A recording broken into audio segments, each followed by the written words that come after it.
$800 billion, Well, and then we have to make up with borrowing. What we need to do is make sure that we don't have a senator who only represents the interests of those whose estates are valued at more than $10 million, because that's all she voted for. Doesn't help me, Jerry. And I'll tell you what else. The alternate minimum tax, y'all are familiar with the alternate minimum tax. It was intended only for the very rich, because it's burdensome if you're a middle-class person. Yeah, that needs to be repealed. There you go. And do you know who won't do it? The existing do-nothing Congress. Well, we are going to repeal that alternate minimum tax. Well, that's because of pay-as-you-go. And to explain, alternative minimum tax is another way to calculate your income tax, different from the normal system, which causes some people to pay significantly more in taxes regardless of income. Right. You have no choice under the alternate minimum tax. And it's a bad thing. It ought to be repealed. But I agree with you. So we agree with that, and I'm sure that Senator Hutchinson is for that too. But their problem is it cuts revenue. Well, they haven't gotten the vote. And do you know why the problem is? Because she only wants she wants to balance. It is you're wrong on that. The current administration, which has increased spending by 42% since the year 2000, that current administration, too much, and its rubber stamping senior senator from Texas, y'all know that Senator Hutchinson has rubber stamped the Bush administration 95.6% of the time. That administration has now placed the tax burden firmly on the middle class.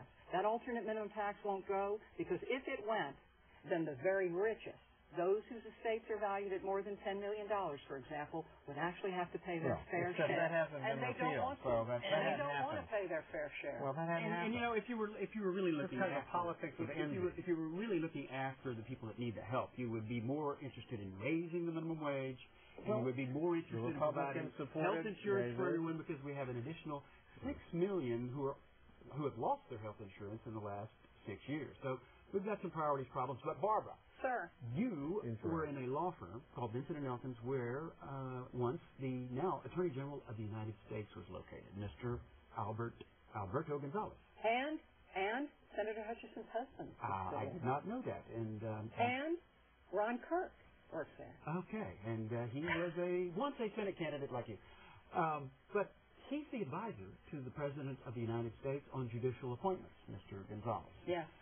My guess is that if Bush has 2 more years in office, which we expect he'll have, that he might get another Supreme Court appointment. There is that danger. There is that danger. Would you be a filibusterer? And what would be your standards for evaluating these appointments, such as, I guess, would you have opposed Alito and Roberts? With regard to Supreme Court appointments, I would have opposed Alito. I would have opposed Alito having watched him, because having spent 27 years evaluating witnesses, I believe that the job of a senator to advise and consent includes whether or not a judge is going to be fair, impartial, and have a judicial temperament. I would have opposed Alito. He clearly had an agenda.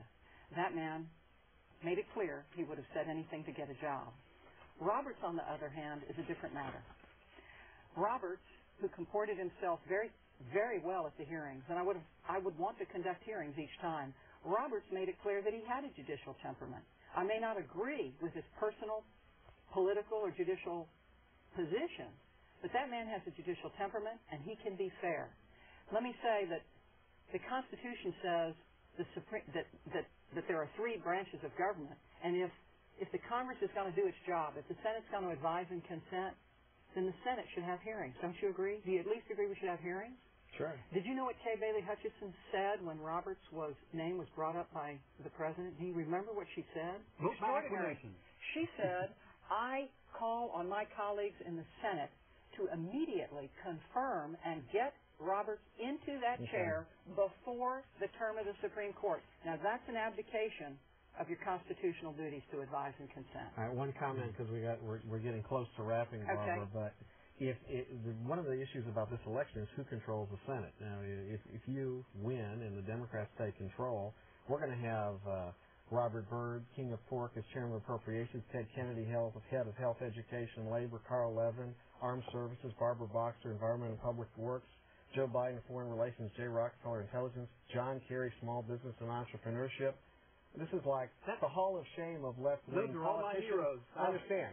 Hall of Shame of left-wing politicians in America. As you go around the state, do you tell people, these are your colleagues you want to put in? As a matter of fact, you got 10 seconds. My guess You know what? My election to the U.S. Senate would send a wonderful message. It would say that someone who has an independent spirit, who is not beholden to those names you've just listed, who is not beholden to anyone, will stand up for what is right, and that includes the people who are angry about the Republican. That's it. All right. Hanky-panky going on right now. We enjoyed it. Good night. We never talked about hanky-panky enabling child abuse. Goodbye, everyone. We'll see you next Friday night. We have so much.